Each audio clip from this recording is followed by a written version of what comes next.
sa ating Panginoon. Salamat sa testimony na pinagkaloob ng bawat isa para sa glory ng Panginoon.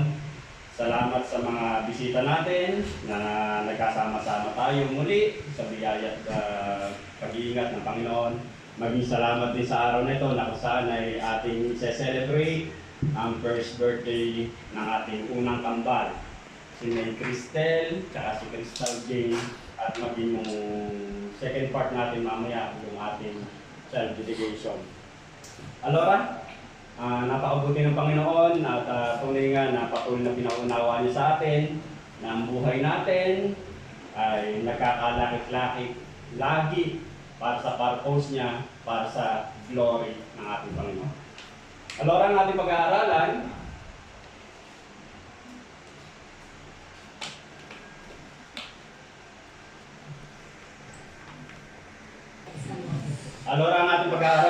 manggagaling sa aklat ng Genesis. Kumbaga, pausa muna ulit tayo sa ating series ng 1 Thessalonians. Dumako tayo sa unang aklat ng Biblia. Walang iba ang aklat ng Genesis. Naririto tayo sa chapter 22, verse 1 to 13. Ang sabi nga niya rito, sa English version, sa English Standard Version, after these things, God tested Abraham and said to him, Abraham, and he said, Here am I. He said, Take your son, your only son Isaac, whom you love, and go to the land of Moriah and offer him there as a burnt offering on one of the mountains of which I shall tell you. So Abraham rose early in the morning, saddled his donkey, and took two of his young men with him, and his son Isaac. And he cut the wood for the burnt offering, and arose, and went to the place of which God had told him. On the third day, Abraham lifted up his eyes and saw the place from afar. Verse 5, Then Abraham said to his young man, Stay here with the donkey. I and the boy will go there and worship and come again to you. And Abraham took the wood of the burnt offering and laid it on Isaac his son. And he took in his hand the fire and the knife, so they went both on them together. Verse 7, And Isaac said to his father, Abraham, my father, and he said, Here am I, my son. He said, Behold, the fire and the... Hindi ko makakita, nahihirapan malit. Isaac, dyan ko yan na. And Isaac said to his father Abraham, my father, and he said, Here am I, my son. He said, Behold, the fire and the wood, but where is the lamb for a burnt offering? Verse 8, Abraham said, God will provide for himself the lamb for a burnt offering, my son. So they went both of them together. Verse 9, when they came to the place which God had told him, Abraham built the altar there and laid the wood in order and bound Isaac his son and laid him on the altar on top of the wood. Verse 10, then Abraham reached out his hand and took the knife to slaughter his son. But the angel of the Lord called to him from heaven and said, Abraham, Abraham, and he said, Here am I. He said, Do not lay your hand on the boy or do anything to him, for now I know that you fear God, seeing you have not withheld your son, your only son, from me. Verse 13, And Abraham lifted up his eyes and looked, and behold, behind him was a ram caught in a thicket by his thorns, and Abraham went and took the ram and offered it up as a burnt offering instead of his son. Ang mensahe ng Panginoon sa umaga nito ay may titulong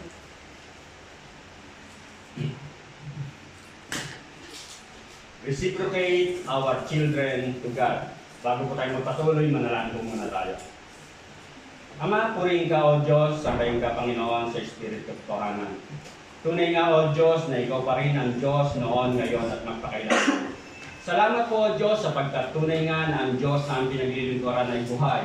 Ikaw ang hari ng mga hari, ang Diyos ng mga Diyos. Ikaw ang makapangyarihan, Ama.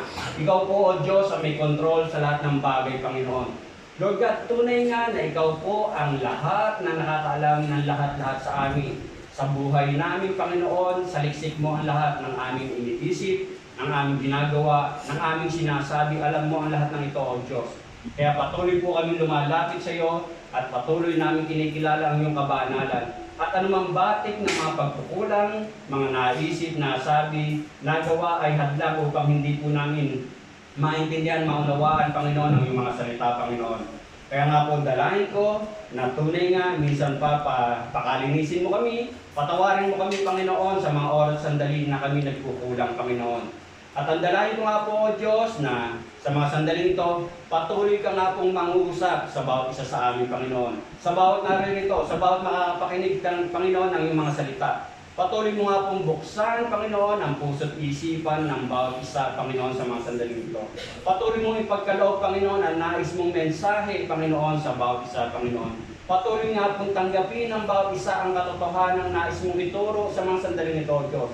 Patuloy nga po, Panginoon, na hindi lang po namin ito mapapakinggan, pagkos ito ay magpapaalala sa amin na ito, O Diyos, ay mga salita mo. Mga salita mo na dapat po namin i-apply, Panginoon, sa aming pang-araw-araw na buhay, Panginoon. Sapagkat tunay nga, kung i-apply lang po namin, gagamitin lang namin, Panginoon, ang iyong mga salita, patuloy po namin mararanasan na tunay nga na buhay ka sa aming mga buhay, Panginoon. At minsan pa, Ma, sa tulong at gabay nga po, Panginoon, ng iyong Santong Espiritu, Lord God, tulungan mo ang iyong banlingkod. Gamitin mo nga po, O Diyos, ang iyong banlingkod upang dumaloy ang pagpapalang spiritual sa mga sandaling ito, O Diyos. Lord God, minsan pa, patuloy mong ipaalala na tunay nga instrumento lamang po, Panginoon, ang iyong banlingkod. Pero ikaw po, O Diyos, ang tunay na magsasalita sa iglesia nito, O Diyos. Maraming salamat po. Ito po, O Diyos, ang aking samdalangin na may pasalamat. In Jesus' name I pray. Amen. At dito sa ating pag-aaralan, reciprocate our children to God. Ngayon, kapag sinabi mong reciprocate, ano nga ba ang ibig sabihin ng salitang reciprocate? Pag sinabi mong reciprocate, ang sabi dyan, kumbaga, to respond to a gesture or action by making a corresponding one. Kumbaga, ito yung responde, pagtugon, o yung pagsagot mo sa isang bagay na nararapat sa isang bagay na hinihiling sa iyo. Ibig sabihin, ang ating pinag-aaralan sa umagang ito, ang sabi, reciprocate our children to God. O ibalik natin muli ang ating mga anak sa Diyos. Ito yung ating pag-aaralan sa araw nito. At sabi ko nga, mamaya meron tayong child dedication, kumbaga medyo pahapyaw muna to ng ating pag-aaralan. At makikita natin na ang ilang halimbawa ng child dedication, ang sabi nga dyan sa 1 Samuel chapter 1 verse 27-28, for this child I prayed, and the Lord hath given me my petition which I asked of him. Therefore also I have lent him to the Lord, as long as he liveth, he shall be lent to the Lord, and he worship the Lord there. Alam naman natin, kung pamilyar tayo sa salita ng Diyos, sa Biblia, na ito yung sandali na ibinalik ni Hana ang kanyang anak sa Diyos. Kasi tinugon ng Diyos yung kanyang kahilingan na magkaroon siyang anak. At ito nga ay si Samuel. At maging sa Bagong Tipan, sa Lucas chapter 2, verse 22, and when the day came for them to be purified in keeping with the law of Moses, they took him up to Jerusalem to present him to the Lord. Kumbaga, ito naman yung pagkakataon na kung saan si Maria at si Jose, yung early parents ng ating Panginoong sa Kristo, ay inihandog ang batang si Jesus. Kumbaga, ito yung mga halimbawa ng paghahandog. Ngayon, dito sa ating pag-aaralan, makikita natin na mga halimbawa ng paghahandog. Pero, yung ating pag-aaralan sa umagang ito, ito yung pinakang mabigat o remarkable story na kung saan na ang isang tatay ay ibalik niya, literal, ang kanyang anak sa Diyos. At ito nga ay kung saan ay ihahandog ni Abraham ang kanyang anak na Isaac sa bundok ng Moriah. Sa ating pag-aaralan, meron tayong 4 na titingnan. Yung una, ang sabi nga niya rito, a confirmation of our love for God. O yung isang pagpapatunay na kaya natin ihahandog ang bata ay isang pagpapatunay ng ating pagmamahal sa Diyos. At dito nga, alam naman natin na si Abraham tunay na mahal niya ang Diyos.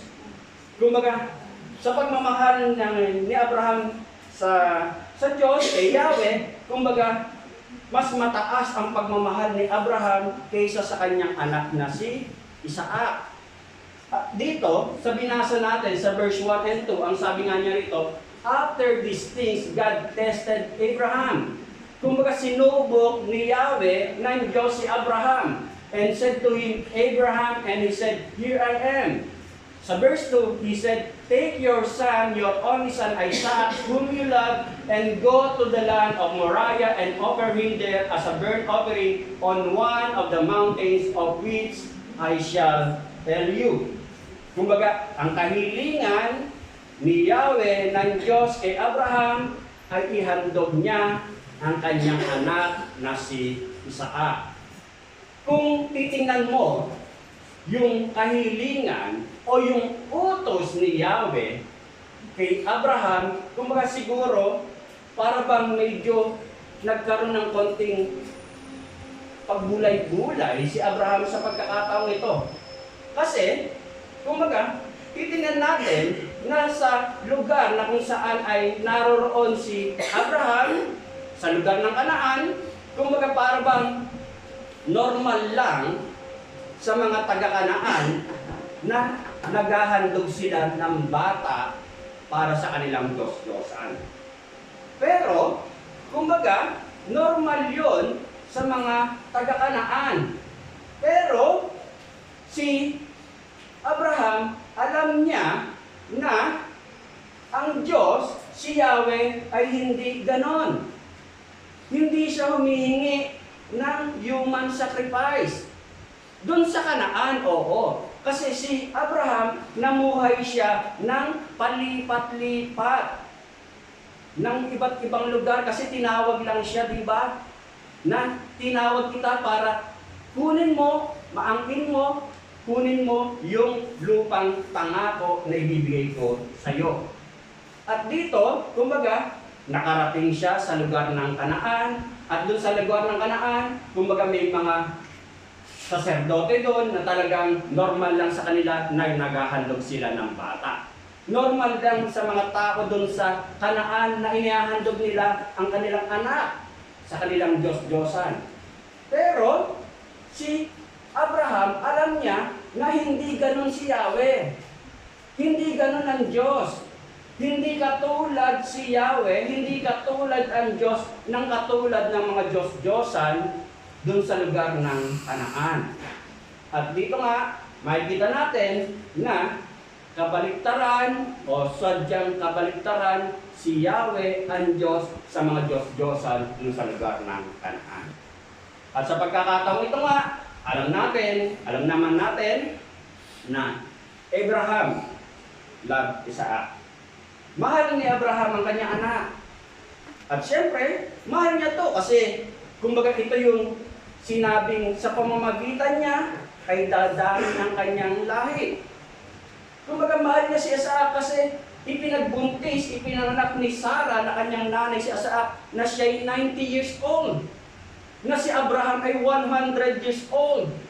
Isa siyang miracle baby na sa kanyang katandaan ay nagbuntis pa ang kanyang mga magulang. Kaya sa mga walang anak, huwag kayong mawawalan ng pag-asa, baka pwede pa. Baka magkakambal ka pa. Kumbaga, sinasabi na si Abraham nagkaroon siya ng anak sa kanyang katandaan, which is si Isaac. At dito, makikita nga natin na, kumbaga, mahal ni Abraham ang kanyang anak. No question dyan. Ngayon, ang tanong nga, sinubok ng Diyos si Abraham. sinubok at ang kahilingan nga ay ihandog mo ang iyong anak na si Isaac doon sa bundok ng Moriah. Dito, pinapaalala sa atin na sinasabi nga niya rito, your child are a most prized possession, pero ang sabi, but don't allow them to take the place of God. Huwag nating hahayaan na mas magiging mataas pa ang pagmamahal natin sa ating mga anak kesa sa Diyos. Yun ang dapat nating maintindihan. Kasi, kumaga, makikita natin na maging ang ating Panginoong sa Kristo, ipinaalala to. Itinuro ito. Ang sabi nga sa Mateo chapter 10, verse 37 to 38, he that loveth father or mother more than me is not worthy of me. Kung sino raw yung nagmamahal ng mas higit sa nanay o sa tatay niya kaysa sa ating Panginoon sa Kristo, ay hindi karapat-dapat sa Kanya. Sino nagsasalita? Ang ating Panginoon sa Kristo. At ang sabi niya rito, and he that loveth son and daughter more than me is not worthy of me, and he that taketh not his cross and followeth after me is not worthy of me. O sobra mong minamahal ang anak mo kaysa sa ating Panginoon sa Kristo, o hindi mo tinataglay, o kinukuha, o hindi mo binibitbit, dinadala yung mga problemang nakaalalay sa iyo dahil sa pagsunod mo sa akin, ay hindi ka karapat-dapat sa akin. Kumbaga, pinapaalala sa atin na above all, ang Diyos. At dito nga, literal na hiningi ng Diyos kay Abraham si Isaac na ihandog mo ang iyong anak ni si Isaac, kahit miracle baby yan, kahit ipinanganak yan sa iyong katandaan, kumbaga, ihandog mo sa atin yan. At dito, makikita nga natin na sinasabi rin na sa Mark chapter 12 verse 29 to 30, hear, O Israel, the Lord is one. You shall love the Lord your God with all your heart, and with all your soul, and with all your mind, and with all your strength. Ano sabi? Sa una pa lang, sinasabi na talagang kailangan nating mahalin ang ating Diyos, ang ating Panginoon, nasabi diyan, love the Lord your God with all your heart, ng buong puso, buong kaluluwa, buong pag-iisip, at buong lakas. Ibig sabihin, lahat ng meron kapakipakinabang para sa atin, dapat ay mas ibigay muna natin sa Diyos. Kumbaga, laging ang bottom line, laging put God first. Laging yun ang pinakang-bottom line. At ang sabi nga niya rito, ito ang unang utos. Dapat nating maintindihan na ang unang utos ng Diyos ay mahalin natin ang Diyos ng buong puso, buong kaluluwa, buong pag-iisip, at buong lakas. At dito, kumbaga, pinapaalala nga sa atin na mga kapatid, mga magulang, kumbaga, oo, mga anak natin yan. Kailangan natin mahalin yan. Pero, ipinapaalala sa atin na the best na may pakikita natin, may pamamana natin sa ating mga anak, o pinapaalala sa bawat isa sa atin dito, na, kumbaga, uunahin muna natin lagi ang pagmamahal natin sa Diyos. Yun ang prima dito. At dito, yung pangalawa na pinapaalala sa atin dito, a clarification of ownership, o yung isang paglilinaw sa pagmamay-ari. Dapat nating maintindihan kung sino ba talaga ang tunay na may-ari sa mga anak natin. Maging tayo, siyempre naging anak din tayo. Ang sabi dyan, a clarification of ownership. At dito, ang sabi nga niya rito, when you reciprocate your child to God, you openly declaring that your child is a gift from God. Anong sabi? Kapag ibinabalik mo sa Diyos ang iyong anak, kumbaga hayagan na ipinakikita mo, inihahayag mo na tunay nga na ang anak mo ay regalong mula sa Diyos. At dito, sinasabi nga na that your child does not really belongs to you, that he or she belongs to God. Ang tunay na nagmamay-ari sa mga anak natin ay Diyos. Instrumento lang lamang tayo kung bakit tayo naging magulang ng mga anak natin. Pero ang tunay na nagmamay-ari dyan ay ang Diyos. Pinapaalala. At dito nga, sinasabi nga, this is what must have been on Abraham's mind when he laid Isaac on the altar. Ano sabi? Ito yung maaaring nasa sa isipan ni Abraham ng kanyang itali, ang kanyang anak na si Isaac, ng kanyang ihiga sa altar na kanyang ginawa para patayin sa pamamagitan ng kutsilyo ng punyal, sunugin hanggang maabo bilang handog sa Diyos.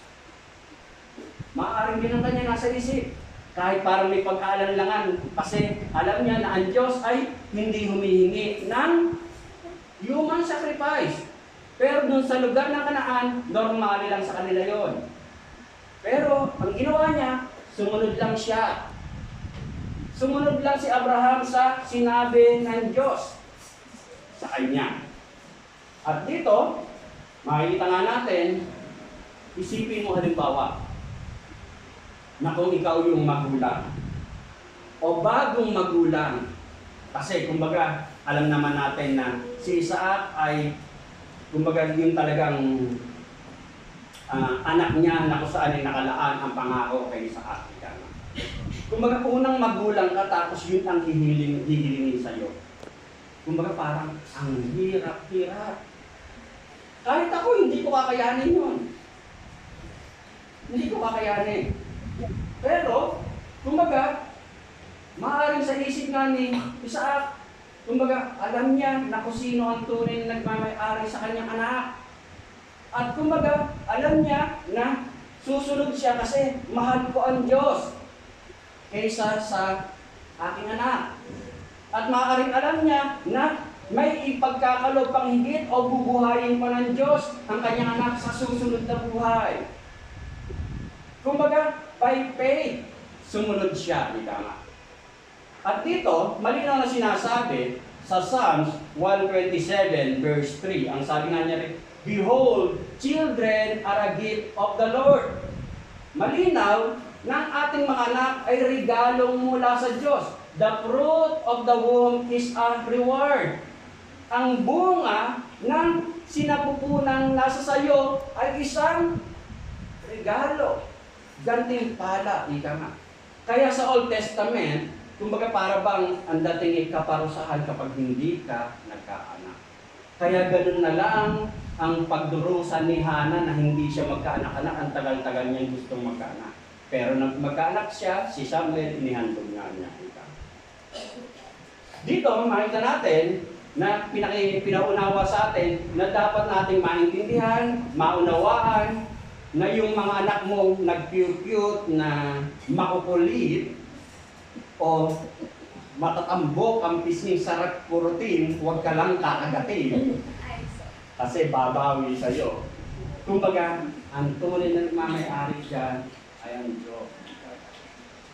At dito, sinasabi nga na is a precious loan to you. Sa ibang version, loan, ipinahiram lang sa'yo. Ipinahiram lang sa akin yung mga anak ko. At ang tunay na nagmamay-ari ay ang Diyos. Yun ang dapat nating maintindihan. At dito, kahit sabihin natin na ikaw ang nagdala niyan 9 months sa sinapupunan mo, sa womb mo, ika nga. Pero ang tunay pa rin nagmamay-ari dyan ay ang Diyos. Yun ang pinapaunawa sa bawat isa sa atin. Ngayon, ang nakakalungkot lang kung minsan, kapag halimbawa may nangyaring hindi maganda sa baby o sa mga anak natin, may nangyayaring ganyan. Lalo yung mga taong walang alam sa salita ng Diyos, walang relasyon sa Diyos, kapag may nangyaring pangit o hindi maganda sa bata o what mo halimbawa namatay, ang sisisihin ay ang Diyos. Pero malinaw na sinasabi, ang Diyos ang siyang nagpapahiram lang. Kung hanggang kailan hindi natin alam.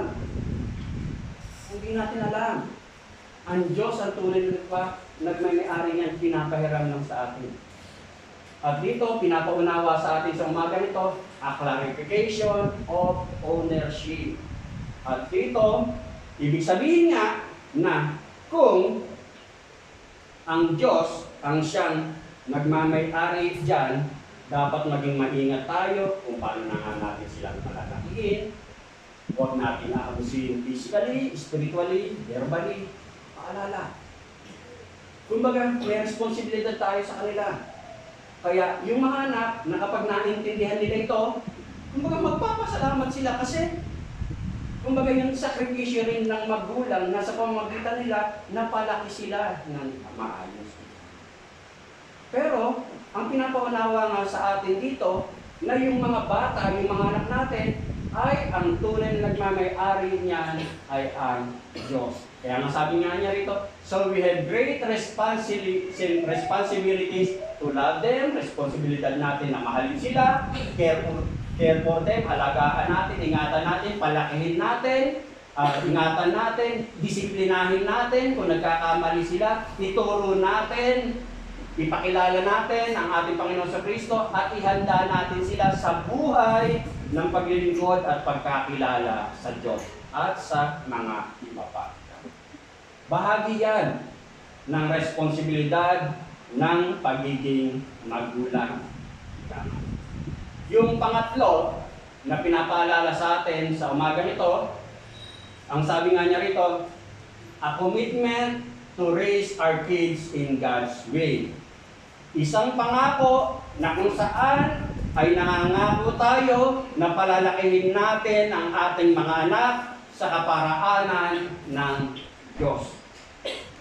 A commitment to raise our kids in God's way.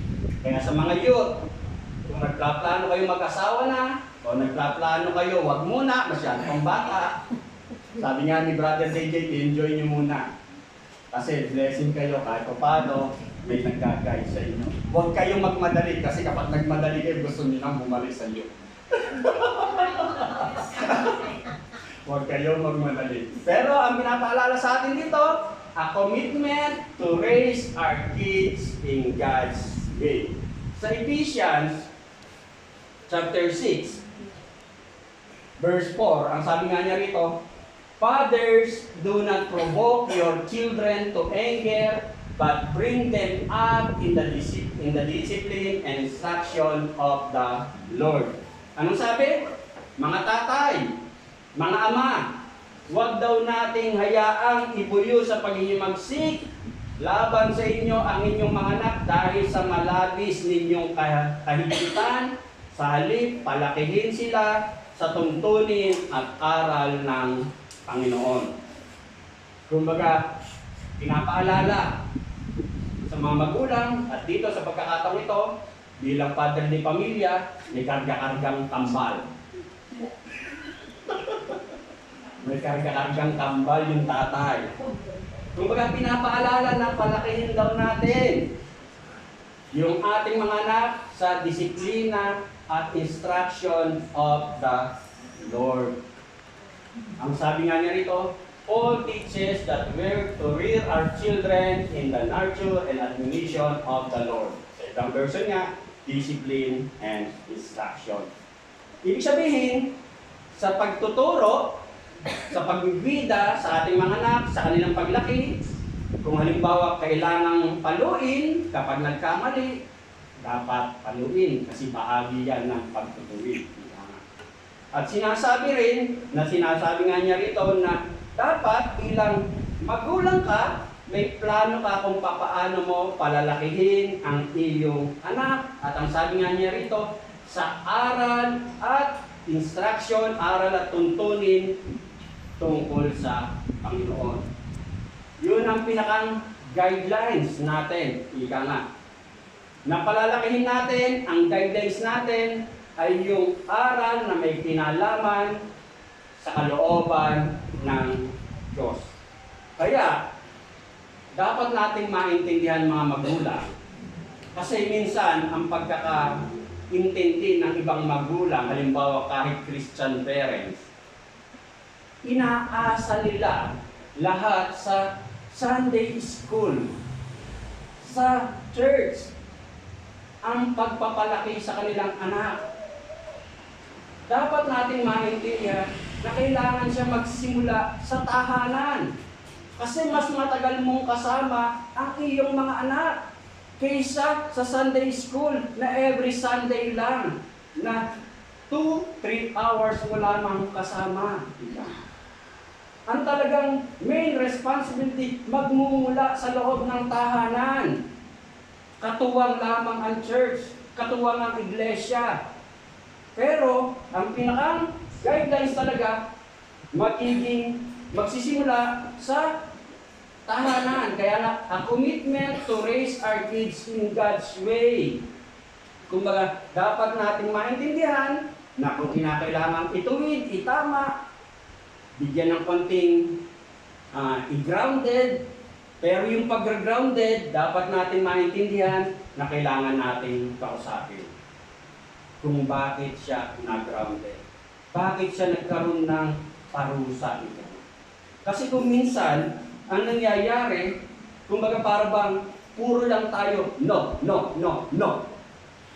Pero, hindi alam ng bakit kung bakit no. Kumbaga dapat natin ipaunawa kung bakit hindi pwede.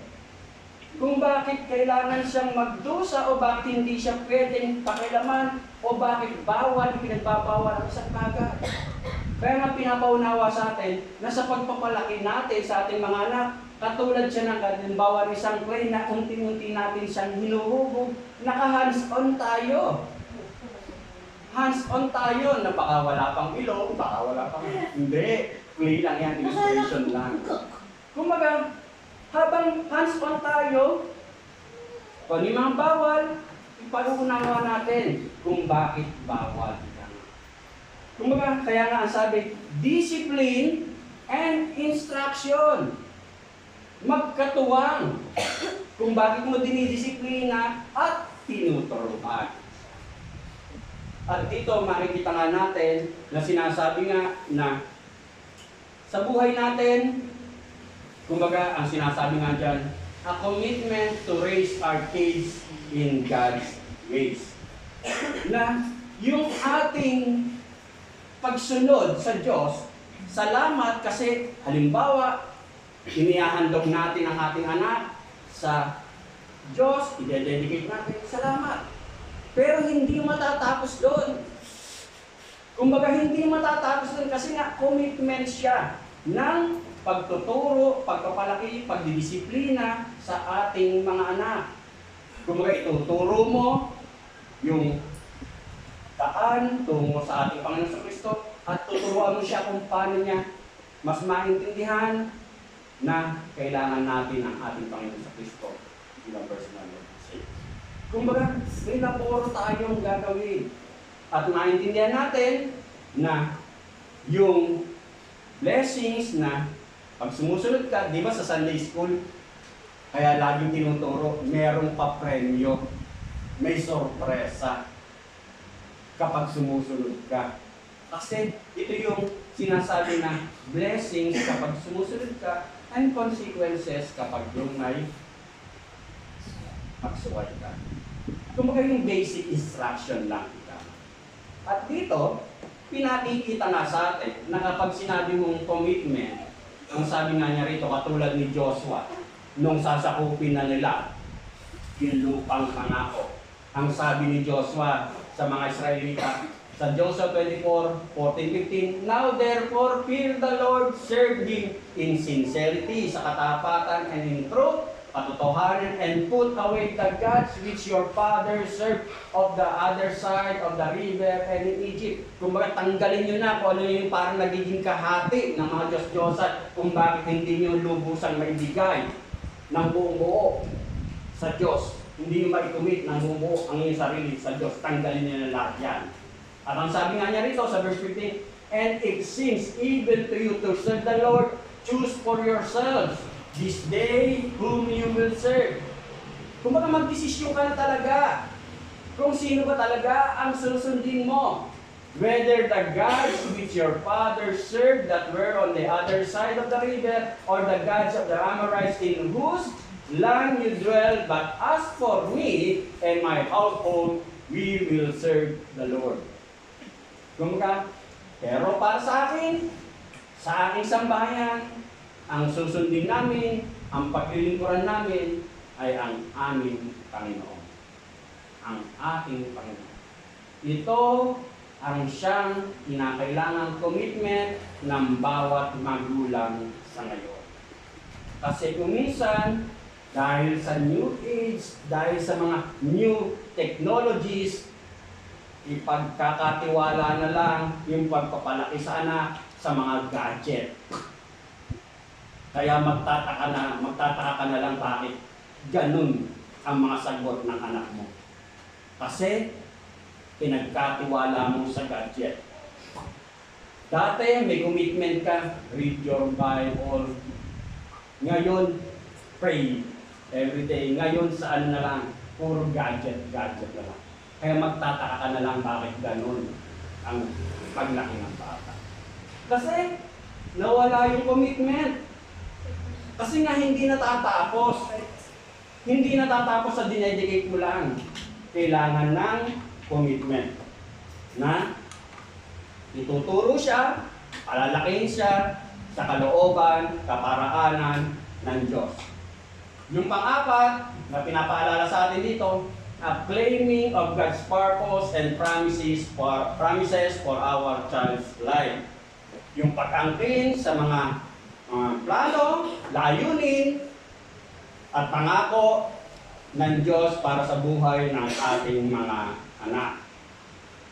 Kumbaga, makikita natin na nung lumaki si Isaac, namana niya lahat ng blessings na pwedeng ibigay sa kanya.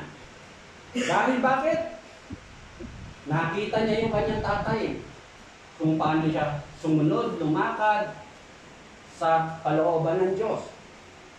At dun sa pagsunod na ginawa ni Abraham, kumbaga, sumunod siya sa pagsubok ng Diyos na ihandog mo ang iyong anak na si Isaac, na iyong minamahal doon sa bundok ng Moriah.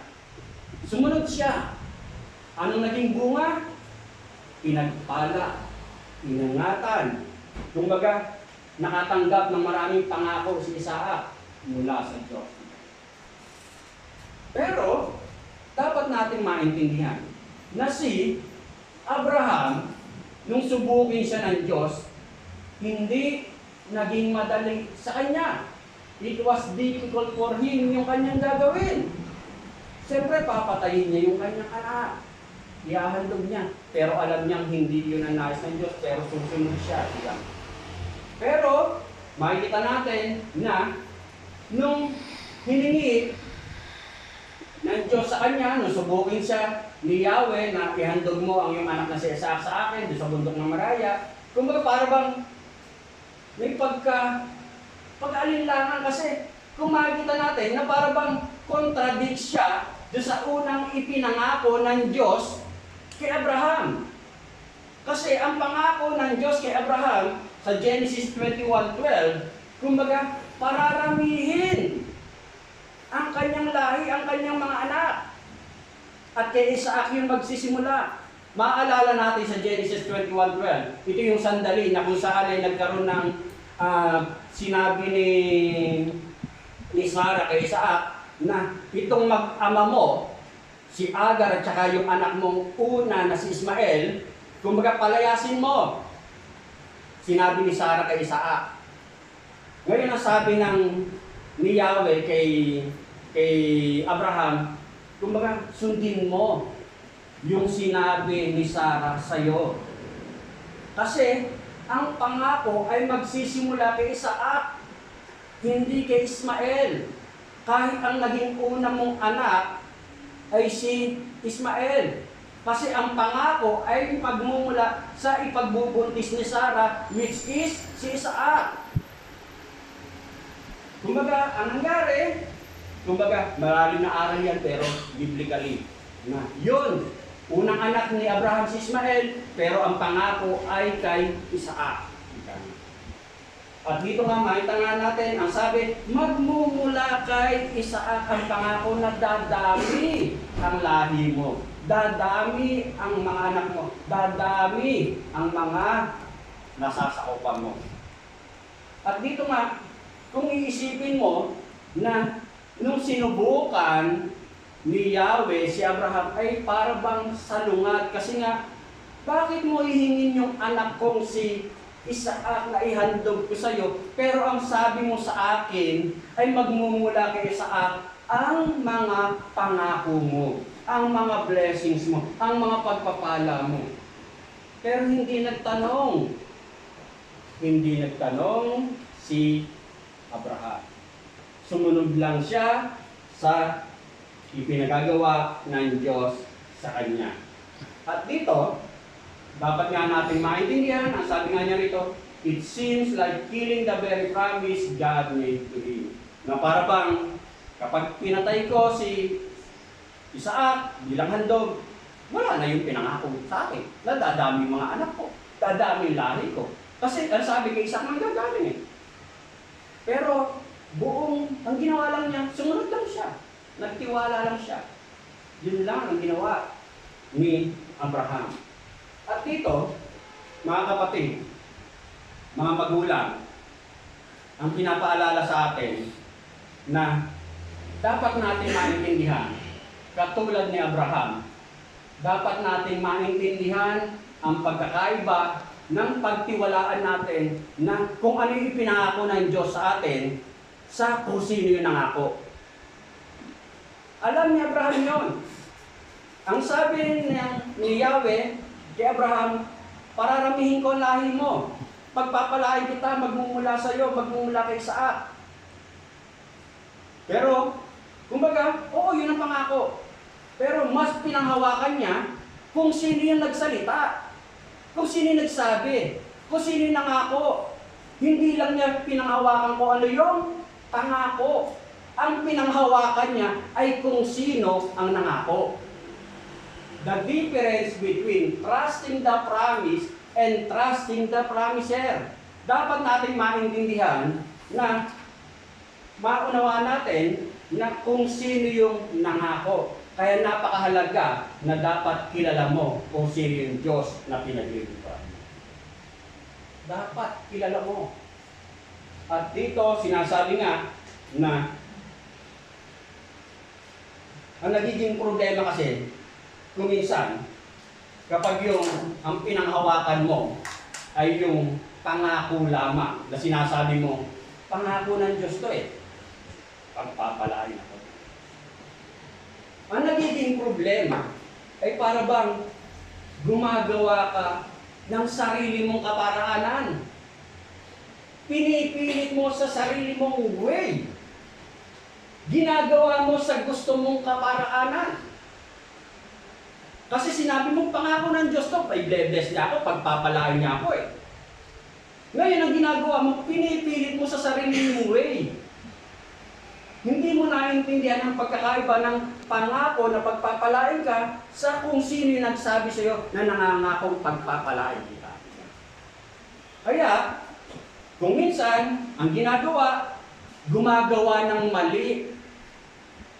Gumagawa ng mali para maabot yung sinasabing pangako na para sa kanya. Maraming gumagawa niyan. binabaliktad, binabaluktot para itama sa gusto nila. Ika nga.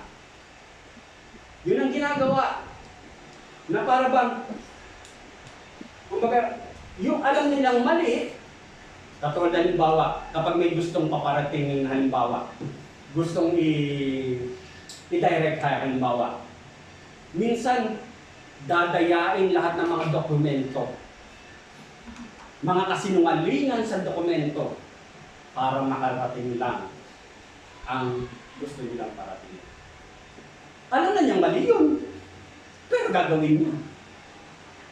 Yun ang ginagawa. Kasi yun yung pangako makakarating dito . Pero dapat natin maintindihan na hindi ganon. Dapat natin maunawaan na kapag pinangako ng Diyos yan, katulad kay Abraham, ng pangako, pararamihin ko ang lahi mo, pagpapalain ko ang lahi mo, kumbaga, kahit parang salungat na papatayin mo at hinihingi kong handog para sa akin, pero sinunod niya. Kasi kilala niya kung sino yung nangako sa kanya. Katulad nga, nung quotation na sinasabi ni Charles Spurgeon, isang kilalang preacher. Ang sabi, it is neither your business nor mine, hindi natin gawain, nor mine to fulfill God's promise na gawin natin sa sarili natin kaparaan ng pangako ng Diyos, nor to do the least wrong to produce the greatest good. To do evil that good may come is false morality. Ano sabi ni Charles Spurgeon? False morality and wicked policy. Kasamaan niyang ginagawa mo. For us is duty, ang kailangan natin gawin, for us is duty, for God is the fulfillment of His own promise. Siya ang gagawa ng kaparaanan para matupad ang ipinangako niya sa iyo, and the preservation of our usefulness, para maging kapakinabangan para sa atin. Tingnan mo kung minsan, kapag yung gumawa ka ng bagay na para bang, tawag dito, dinaya mo, alam mong mali, alam mo nang, kasi alam mo yung talagang sa sarili, sa conviction mo, alam mong mali, pero ginagawa mo pa rin. Meron ganun . Pero minsan naman, yung talagang hindi mo alam yung mali pala kasi hindi ka pa ganun kalalim. Pero meron yung talagang sadya na ginagawa mo na, ay talagang wicked policy yung ginagawa. Kumbaga yan yung sinasabi, hindi natin gawain kung paano matutupad ang pangako ng Diyos, kundi gawain yan kung sino nangako. At ang sabi nga, sa Genesis, chapter 22, verse 16 and 8, ito yung sinabi ng Diyos kay Abraham, because you have done this, and have not withheld your son, your only son, I will surely bless you. Dahil sa ako'y sinunod mo, at dahil sa pagsunod mo, ang iyong anak ay tunay kong pagpapalain. Your only son, I will surely bless you, and will greatly multiply your seed like the stars of the heavens, and the sun like the sun which is on the seashore, and your seed shall possess the gate of his enemies, and in your seed all the nations of the earth shall be blessed. Kumbaga, pinagpala si Abraham, pinagpala si Isaac dahil sa pagsunod na ginawa ni Abraham. Kaya nga pinapaalala sa atin, mga kapatid, as you obey God with your own life, as you give that child back to God, you're posturing that child to receive God's very best for his or her life. Kaya nga mga kapatid, kumbaga, sa pagsunod natin sa Diyos, nailaan natin ang buhay natin, buhay ng ating mga anak, kumbaga, ibinibigay natin yung blessings na matatanggap ng ating mga anak. Ano yung pinaka-the best? Siyempre, makikilala nila ang Diyos na buhay. At dito, ang sabi nga, ay papaano? Halimbawa, papaano kung hindi sinunod ni Abraham yung pagsubok na ginawa sa kanya ng Diyos? Na Nag-alinlangan ako kasi hindi ko ihahandog, hindi ko papatayin yung anak ko bilang handog ko kay Yahweh. Paano? Ano kaya nangyari? Ang sabi mo si Abraham, sojourner, palipat-lipat, walang sariling tahanan, walang sariling lugar, walang sariling ari-arian. Maaring si Isaac ganun din. Wala rin siyang sariling ari-arian. Hindi dadami ang kanyang nasasakupan. At kung hindi sinunod ni Abraham yung pagsubok na ibinigay ng Diyos sa kanya, kumbaga sa pamamagitan ng Isaac, maaaring wala rin yung lifeline na kung saan magmumula sa lifeline ni Abraham, ni Isaac, ang lifeline ng pagkakatawang tao ng ating Panginoong sa Kristo. Maging tayo, wala. Walang Kristiyanismo. Hindi natin makikilala ang Diyos.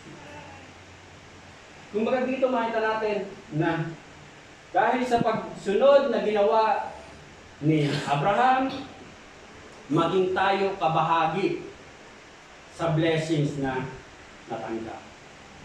Nakilala natin ang ating Panginoong Kristo kasi ang ating Panginoong Kristo nakaugnay, siyempre, kina Isaac, kina Abraham. Kaya dito, kumbaga, pinapaalala sa ating mga kapatid na sa ating mga anak, patuloy nating sanayin. Katulad sinasabi nga sa Proverbs 22:6, train up a child in the way he should go, and when he is old, he will not depart from it. Sanayin natin, palakihin natin, i-train natin ang ating mga anak sa kaparaanan ng Diyos. At dito, ang isang pinapaalala pa, ang sabi nga niya rito, if we refuse and fail to reciprocate our own children back to God, we may very well be forfeiting God's best plan and purpose of their lives. Maaaring nahadlangan natin kung ano yung talagang layunin, plano, promises para sa ating mga anak. Kaya mga kapatid, karapat-dapat lamang na ang Diyos ay nararapat natin sambahin, mahalin, ibigay natin ang ating buhay, paglingkuran natin ang ating Diyos ng buong puso. Salamat. Manalay po tayo. Lord God, maraming salamat po sa mga paalala mo na ipinagkaloob mo sa umagang ito. Salamat po, Diyos, sapagkat tunay nga na sa pamamagitan ng halimbawa ipinakita, Panginoon, ni Abraham sa pagsunod niya sa kanyang paghahandog sa kanyang anak na si Isaac. Lord God, tunay nga, O Diyos, na hindi naging madali kay Abraham ang pagsunod, pero naintindihan niya kung bakit niya ito ginagawa. Ang clarification na tunay nga, mahal ka niya, Panginoon. Kaya nga, pinaalala mo rin sa amin na tunay nga, mahalin ka namin, Panginoon, ng buong puso, buong pag-isip, buong lakas, Panginoon, buong kaluluwa, Panginoon. Maging, pinaalala mo sa amin, Panginoon, na tunay nga, ang mga anak namin, Panginoon, maging kami, Panginoon, ang tunay na nagmamay-ari sa amin, Panginoon, ay ikaw, Panginoon. Lord God, salamat po sa mga paalalang ito, at dalahin ko nga po, Diyos, na tunay nga bilang mga magulang, dalahin ko nga po, Diyos, na tunay nga na tulungan mo kami na mapalaki namin, Panginoon, sa aral, tuntunin mo, Panginoon, ang aming mga anak, Panginoon. At tunay nga, katulad din ng mga pinakita mo, Lord God, patuloy mong pinagpapala ang iyong mga anak na sumusunod sa iyo, Panginoon. Lord God, salamat po sa mga paalala mong ipinagkaloob mo sa umagang ito. At minsan pa, dalahin ko nga po na tunay nga, na sa pamamagitan po ng mensahe ito, hindi lang po namin ito napakinggan. Lord God, ang mga paalalang ito, O Diyos, ay gamitin namin, Panginoon, bilang sandata para makalakad po kami, Panginoon, na naayon sa iyong kalooban, Panginoon. At dalahin ko nga po, Ama, na tunay nga, na sa tulong at gabay mo, Panginoon, Ikaw din po, O Diyos, ang siyang patuloy at patuloy na tutulong sa amin para magawa po namin ang lahat ng mga bagay na ito, O Diyos. Maraming salamat po, O Diyos. Ito po, O Diyos, ang aking samdalanin na may pasalamat. In Jesus' name I pray.